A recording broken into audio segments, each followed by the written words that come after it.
So thank you so much, Mael Brigde, for being with me today around the cauldron. Barring any more tech issues, it has been a mission the last 20 minutes to get this to work right. Hello, how are you? Hello, thank you. I'm fine. A little Wonderful. but I think it's working now. So we're working through it right now. So for anybody that's listening and for those watching on YouTube, I have brought Mael Brigde on the podcast and on the channel to talk about her new book. I'll let her talk a little bit about it some more, but her book is a Brighid devotional. And so, that's right up my alley. And I'm slowly working my way through it, reading a couple of them daily, and I really enjoy it so far. Will you please tell everybody a little bit about yourself? All right. Well, I live in Canada. I'm a Canadian, so that's an important thing to know about me. I've been a devotee of Brighid since the early 80s. And started the Daughters of the Flame about 10 years later. So initiated a flame tending group in Brigid's name. And I just everything seems to be Brighid. I had other interests at one time. And I think I still do, but I've just, for the last couple of decades, I've been just more and more involved with all things Brighid. It seems to go that way sometimes. It starts out as just a little spark, and then it's a raging fire, right? Yeah. I remember thinking when I started the Daughters of the Flame that I would really try to do it for 3 years. But if it only worked for a year, that was okay. And even with getting to know Brighid, I thought, okay, it's like with my Irish ancestry. There's other deities out there. There are other streams in me, so I'll splash around in this one for a while and then move on. No. Yeah, no, it doesn't seem to work that way.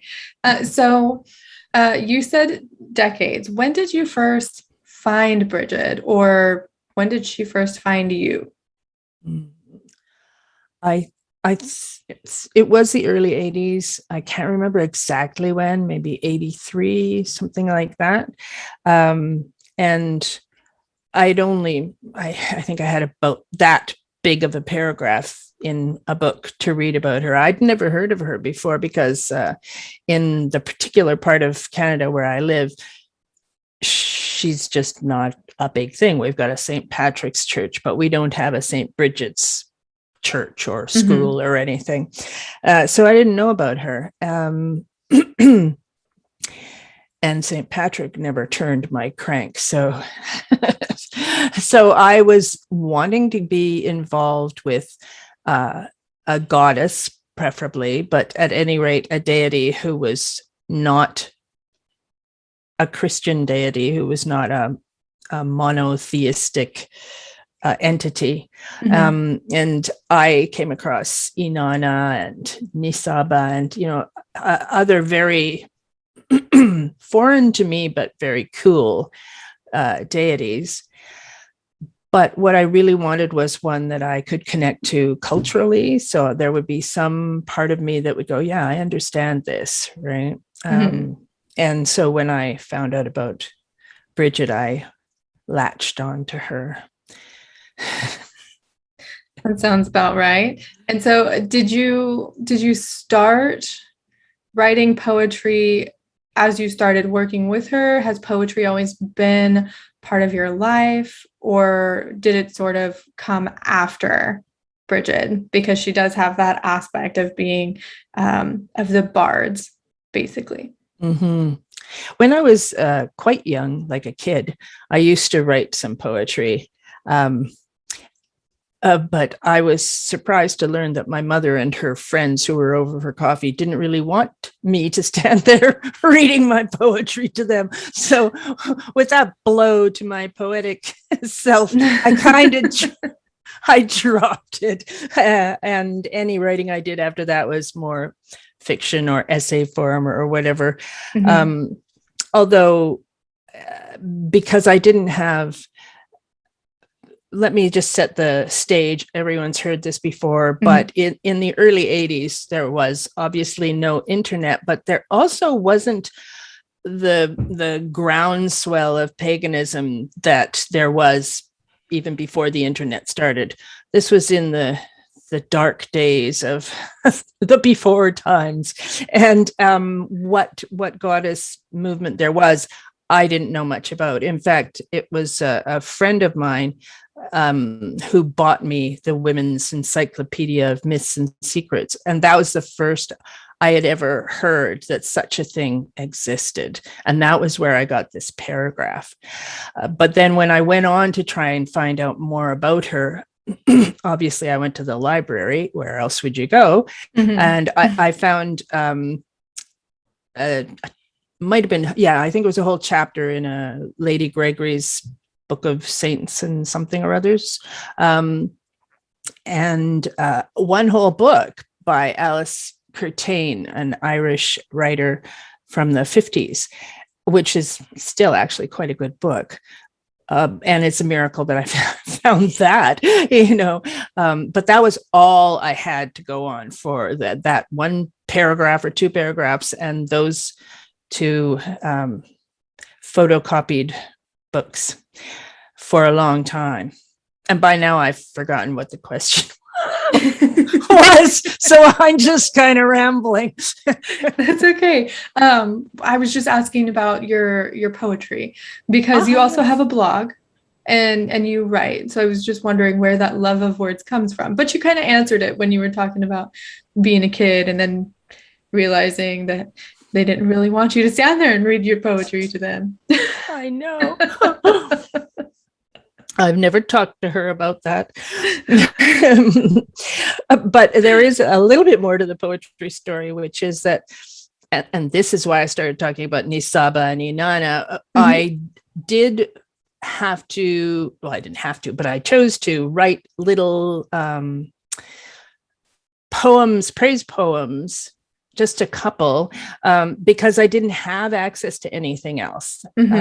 So I did write one about Nisaba and Inanna, and when I found Brighid, I stuck her in there too. But I didn't write a lot. I would write rituals later on when I had a friend who was a pagan, where I'm like, oh my heavens, this exists. Hallelujah. So we started getting together for rituals and whatnot. And so I would write rituals, and that, a lot of that is poetry, really. So basically my entry back into poetry was writing stuff for devotion. And but it wasn't until 2011, I think, when I found out that I had cancer, that I started to write a lot of poems. To Brighid, starting off with like help, and then just kind of I just started learning more and more about her and seeing the ways that she was working in my life all the time. And I don't know what happened, but cancer pulled this plug out in me. And in a lot of ways, actually, it got me out of a sort of semi-depressed state into a much more alive state. There's nothing like thinking you might die to realize how much you want to be alive. And I think writing poetry and learning more about her was a part of that reawakening, right? Yeah, that sounds about on par, I think, because I wrote poetry as a preteen, as a teenager. I was a very depressed child, and poetry is has always been there. It's something that I wrote when I didn't have the physical words to really express what I was feeling.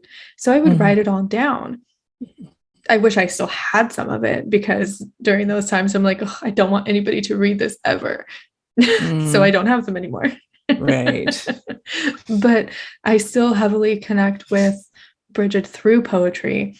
And, every so often she'll get a new poem from me. Sometimes when I need something a little extra, she'll get a new poem plus something else, but it's always poetry. So, what inspired you to compile all of these poems together into a devotional book? Was it divinely inspired, or did you just want to have a place to put all of it? I think, well, who knows how many things it was, but one thing was that I wanted a book. Like sometimes when I sit down at my altar to spend some time with her, I'm from everywhere else. My brain is everywhere else. I'm having emotions that maybe are not tied to what I'm trying to do. So for me, having something contemplative, something written down that I can kind of immerse myself in, helps get me to that more grounded place. And so I wanted to have that book, but I didn't. So I wrote the it. book you needed. I did. You wrote the book you needed. And Moon Books is very kindly printing it for me. Yes. I am excited to have a physical copy of it soon. Yeah. So that was part of it. Also, I just had all of these poems, and I just thought maybe somebody else would have some use for all of this. I have all of these poems. I might as well put them together. So I spent a few years writing, but also taking them to writing groups and having them critiqued. And then I knew that I wanted to, there was other stuff that I wanted to say that wasn't sayable in poetry. Like, to back up a bit, one of the reasons that poetry worked so well for me for writing about her is that when I played around with writing her in fiction, which is my normal go-to, I realized I had to shave her down to almost nothing in order to make her be consistent throughout the book, because there's so many different sides to Brigid, right? So many different sides even to the saint, or so many different sides to the goddess, that I didn't want to pack her down that small, which isn't to say it's wrong to do, but it just wasn't what I wanted to do. I didn't want to be focused. I wanted to be everything that came into my mind. I wanted to be able to express that about her.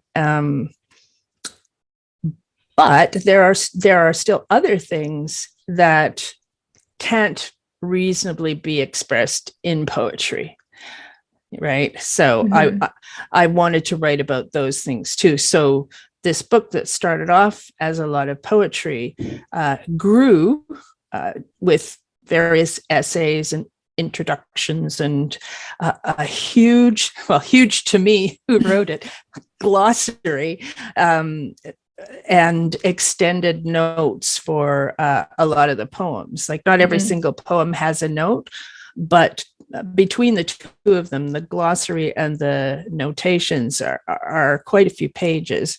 And then I also thought, well, there are certain issues in Brigiddom that come up for me a lot when I read what other people say about her or whatever, or when people ask me questions and things that I learned. For instance, I learned from Erin Rowan Laurie that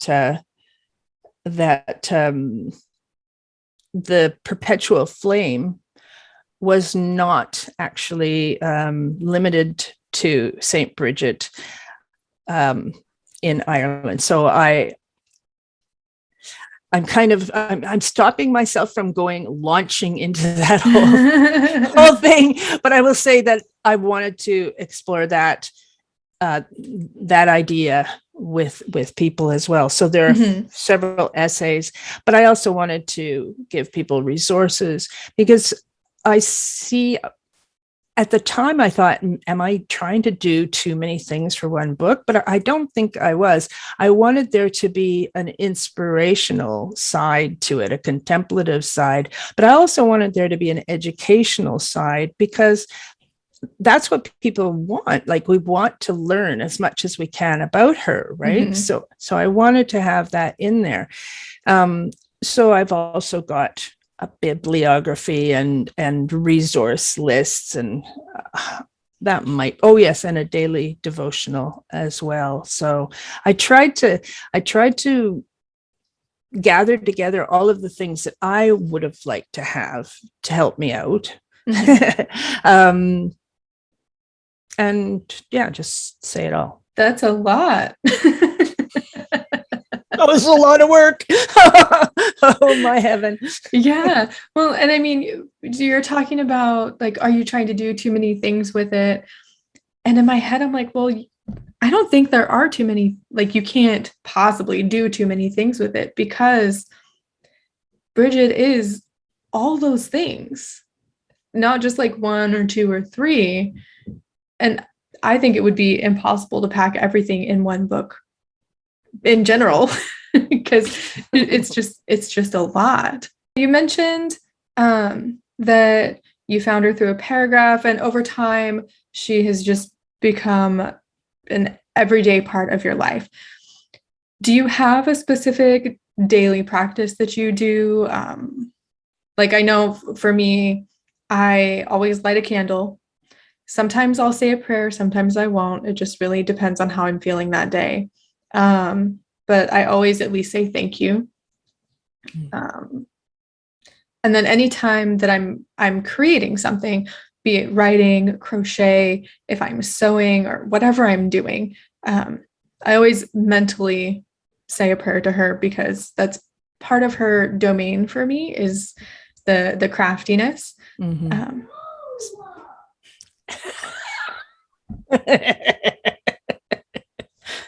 Anything to do with motherhood as well? Yeah, anything to do with motherhood as well. She's yelling at the cat. Anyway, do you have any sort of daily practice that you are comfortable sharing? Well, I stuck it in the book. So, and in fact, putting it in the book made me define it even more clearly. So that was good. I use the word daily rather freely in this context, because, there are a lot of things that can bump me off of what I like to do. But what I aim to do, and it often will happen, I have a yoga class several mornings a week. And so those days, it's pretty easy to transition straight from that into doing my practice, because for the first time in my life, I have a little room. I have my bed in the only other room, because I wanted to have this little room as a sanctuary. So that's where I can do yoga, although I'm always having to move back and forth because it's not a very big room. And right there are altars and religious art and things like that. So it's my room where I can go and just find that place I was talking about before. And so I do have a number of different things, and I have modeled it on a morning practice from Thich Nhat Hanh, who is a Zen Buddhist monk. So from his Plum Village tradition, they have a practice that I have really enjoyed doing, but I wanted it to be focused on Brigid. So I just took the basic ideas, like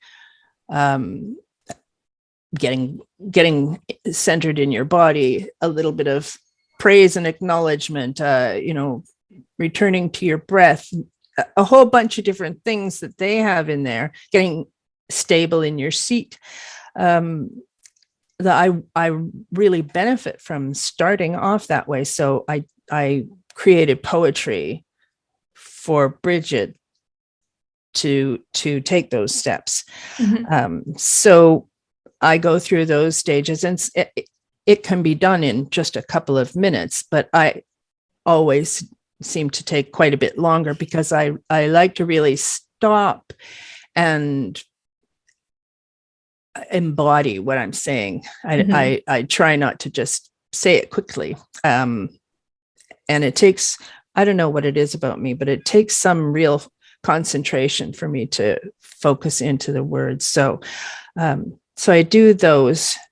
Well, I start off by ringing the bell and lighting the candle, and I bow, because that's a way that I can really acknowledge that I'm honoring this deity, this saint, and this place where we gather together. And then when all of that is finished, I might just sit in quiet meditation, or I also read a couple of, or one poem from my book, which seems so weird to do. Well, it's your writing. It is. So I find it interesting.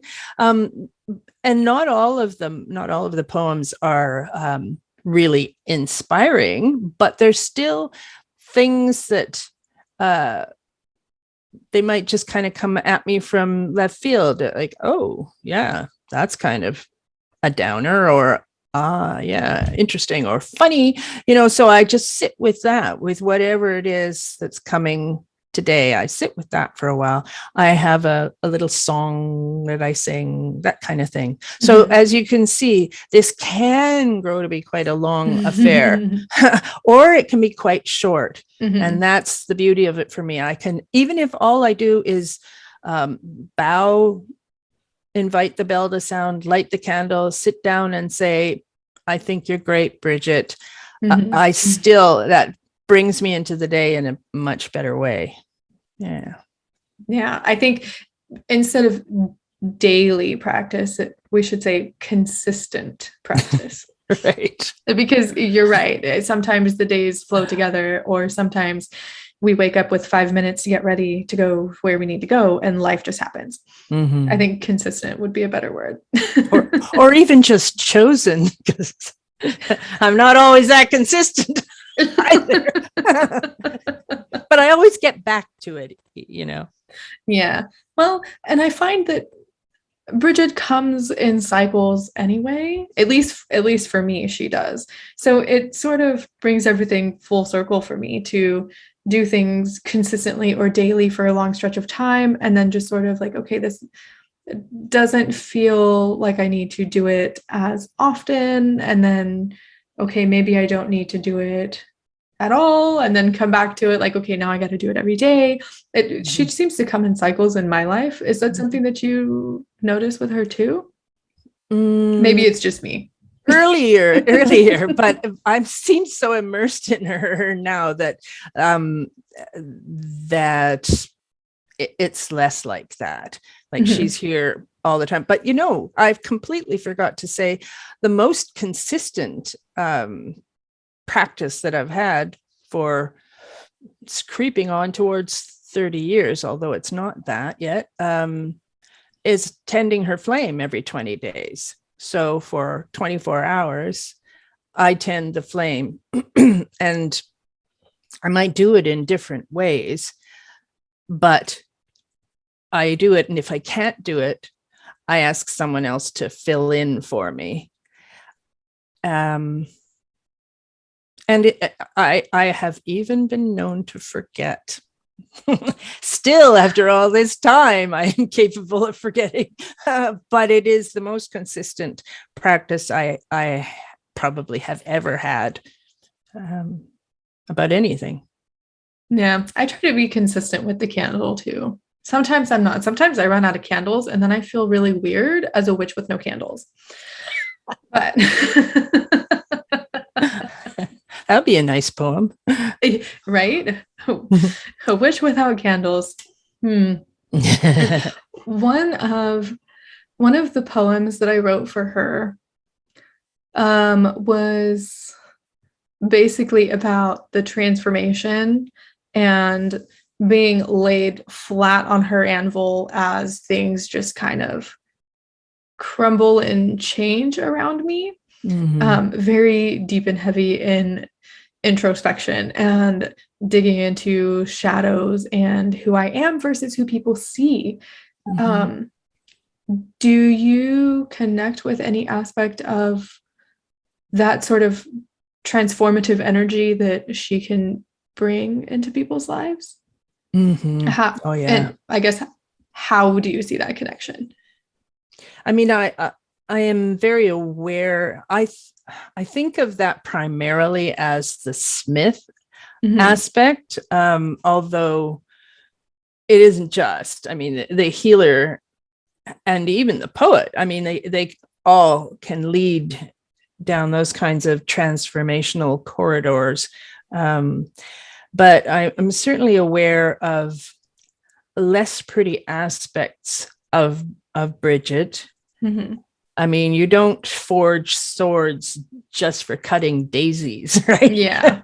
Like, has some pretty, horrible things can happen with swords.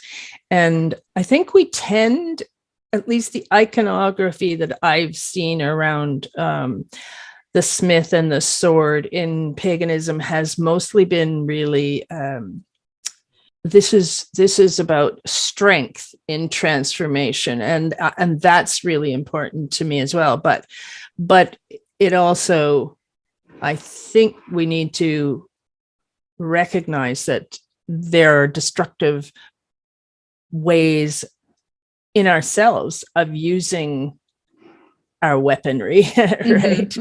And that it's not always a positive thing, and then we need to look at that. I was just reading in my book the other day.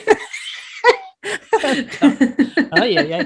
Anyway, I think it was yesterday.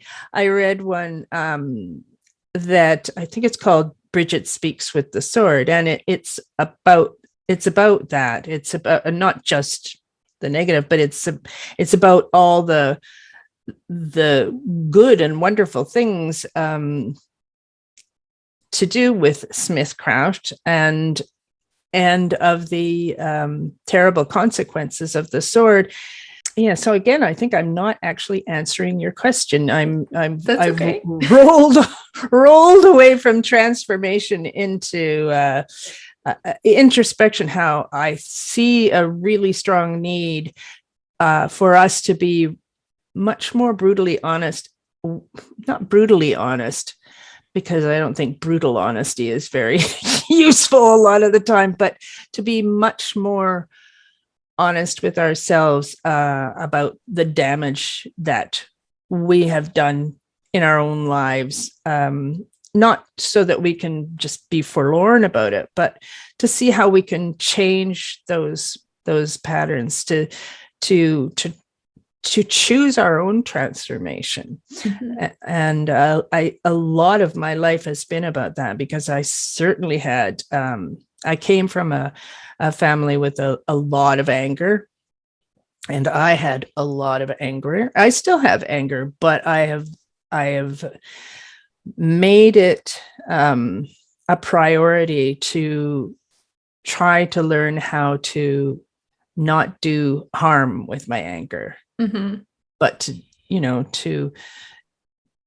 do the healing that's necessary to rise above the battlefield. I think that's a great answer. And even though you were like, didn't feel like you answered the question, I still feel like you did at first, because you took it and ran with it about sort of your own transformation and that introspection that I think it really calls for.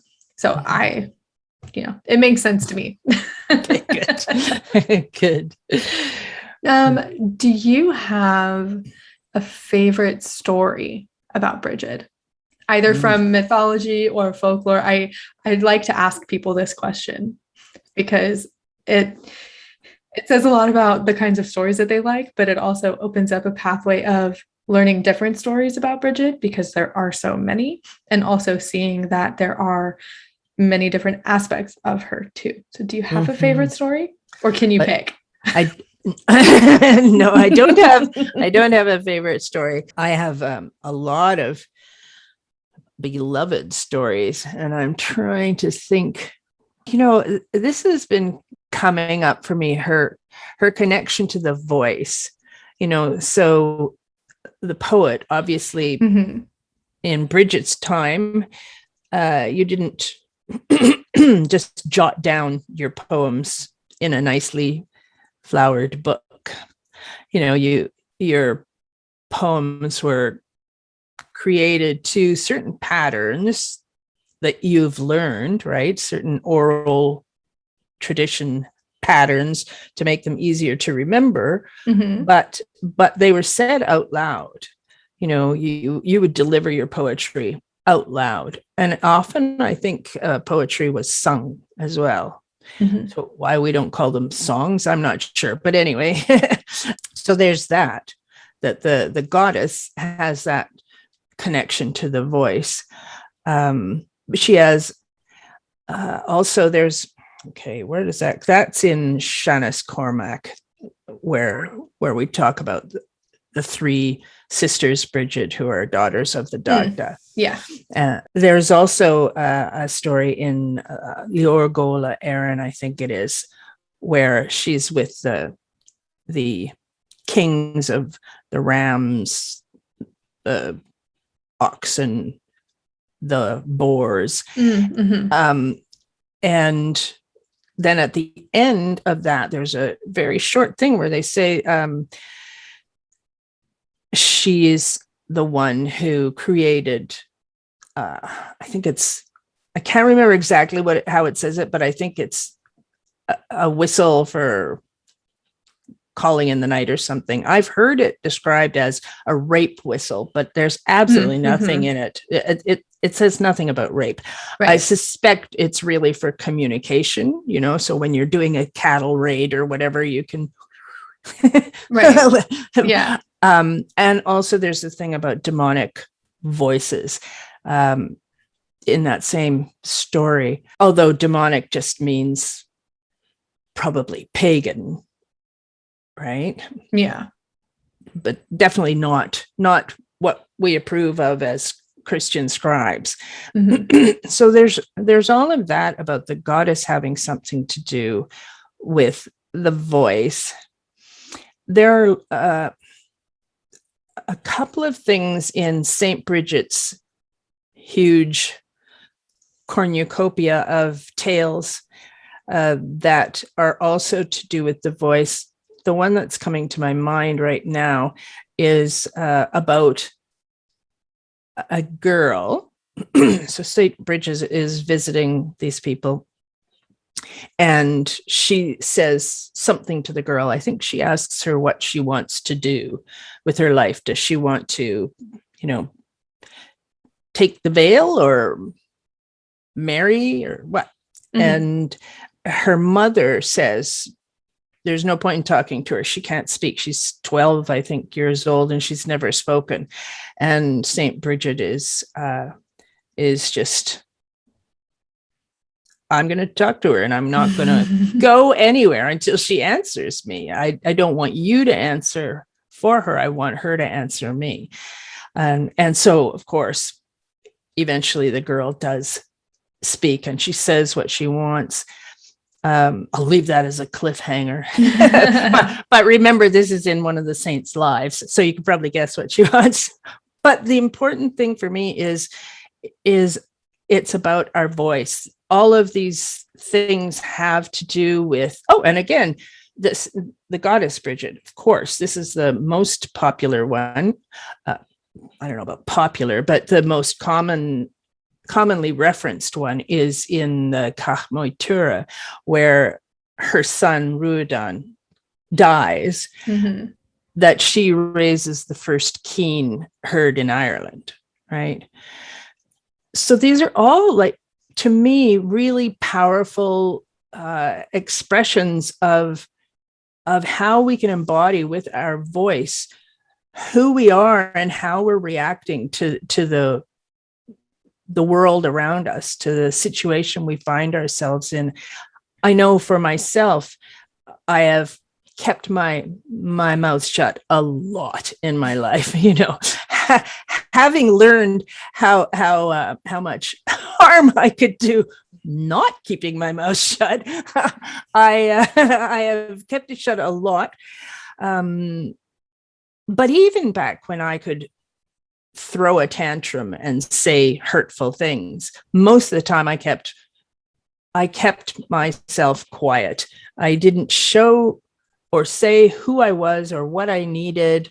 I mean, my sisters will tell you a different story, I'm sure, but it is different with your sisters, isn't it? Right? Yes, it is. So, and that's a thing that I'm still grappling with, is how to be visible, but how to be audible, how to say what I want to say, and how to actually connect with what that is. Because I've found that often I'll say something, but it's not really entirely what I mean, or it might just be completely a deflection so that I don't look at what I really mean, because there may be some area of real pain that I'm avoiding, right? Mm-hmm. And to open up that keen that Brigid did so hugely. I have never heard the kind of keening that would have been heard then, but I certainly know what it means to unleash your voice and your emotions. I used to sing, for instance, and when you can really sing, when you can really get out of your own way, it's such a huge thing. Anyway, so voice, that's been coming up for me a lot. But there are so many stories that I like about her. Saint Brigid has one where this man he's a wealthy man, and there is a much less wealthy woman who he wants to basically have as his sex slave. They don't use those words, but that's what his intention is. And so he somehow arranges, I can't remember exactly how he arranges it. That's the thing about my storytelling. It's not very rehearsed. That's okay. But he arranges for it to seem that a brooch that he lent her, or that was his and somehow was temporarily in her possession, has been stolen. So he's saying that she's stolen it, and unless he gets it back, she'll have to forfeit her own life to him. Mm-hmm. And Saint Brigid, who frequently comes to the aid of people who are, dire things are about to happen to them because of this huge inequality between the rich and the poor. She hears of it, and she comes and she finds he's actually broken it, I think, or no, he's just thrown it into the sea. So she finds it and restores it to him. And I can't remember if there's any justice in terms of him getting a slap on the wrist. Probably not, but she does save this woman. So that kind of thing, those stories where she intervenes, and those are all the saints. There's not a lot of stories about the goddess or goddesses, but they don't fall into that camp. Yeah, I love those. Those are all great. And I can tell you, I will probably not look at my voice the same way after you explained it like that. And it's amazing to me, because I am that person who, if I'm in the car by myself, my music gets turned up, my windows are rolled down, as long as it's not raining like it is right now. And I don't care who sees me, and I'm singing along to whatever music I want. And it's just, I've always been like that. And even, I sang in the choir in high school. I played flute in junior high and in elementary school. I'm relearning it now. But it's always been like an emotional release, a way for me to physically and verbally say how I'm feeling without having to put my own words to it, because sometimes that's really hard. And I also find it really empowering that Brigid is one that can help us use our voices in that manner, because she's like, excuse you, I'm a strong, powerful woman, goddess, saint, and I will show you how to use your voice, and you're going to do it because it's good for you, and this is what you need to do. That's very much how I see that. Yeah. Voice is so important, and how we use it is, I mean, our voice can be a sword, right? And we can use that sword in really awesome ways, or not. So yeah, there's so much around voice. Yeah.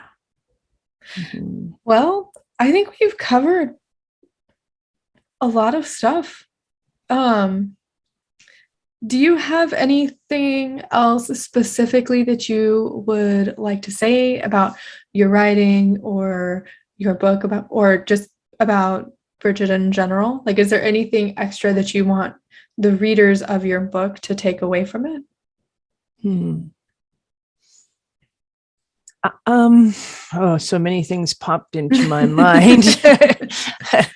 One thing is that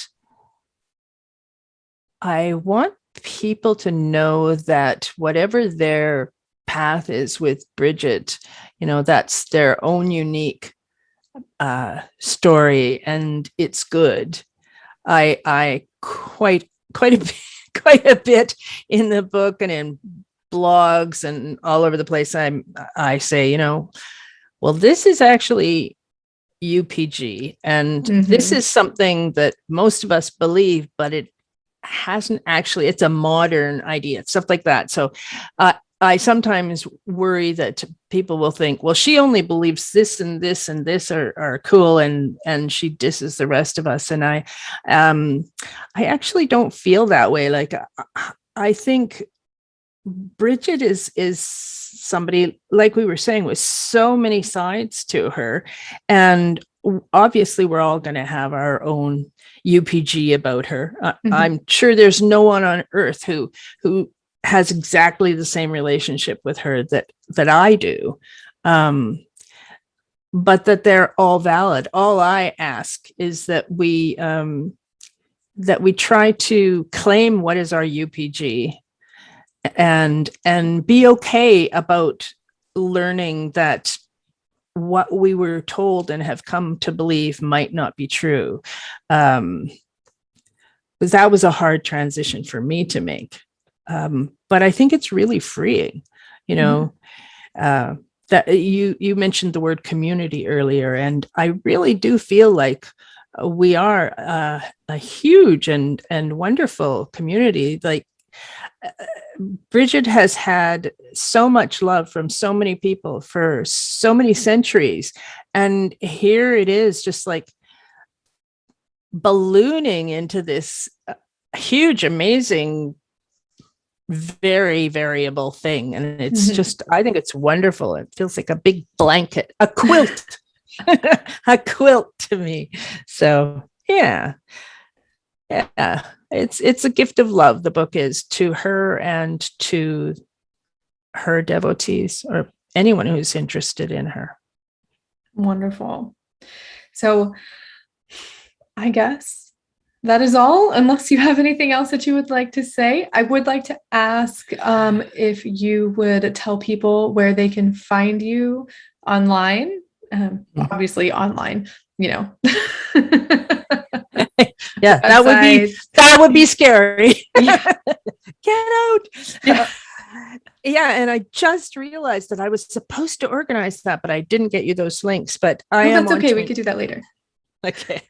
I am on Twitter and Instagram and Facebook. Mm-hmm.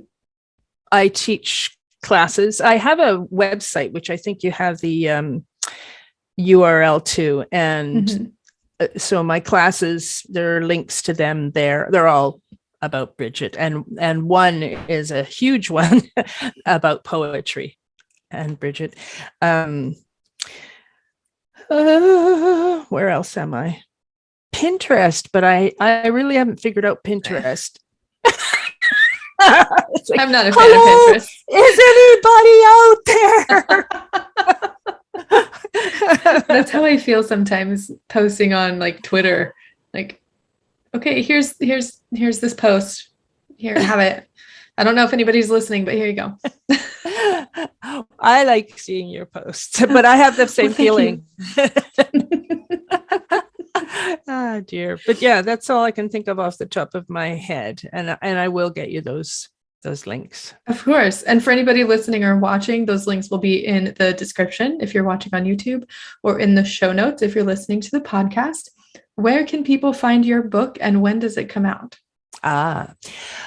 Well, that website of mine has a pre-order page that will take you to a lot of different places. Okay. Like not just Amazon. So there are different ones for the UK and North America and whatnot. I haven't got them all yet, but I've got what I can. And the book comes out on the 27th of August in the UK and the 1st of September in North America. So it's coming up soon. Very soon. And there'll be an ebook available somewhere around there too, but I haven't yet seen it. So thank you so much, Mael Brigde, for joining me here around the cauldron. It was lovely talking to you and hearing all about your book and about your experience with Brigid and the wealth of information that you have to share. Thank you to everybody that's watching or listening to this. And I hope you enjoyed it. And we will talk to you later. Bye.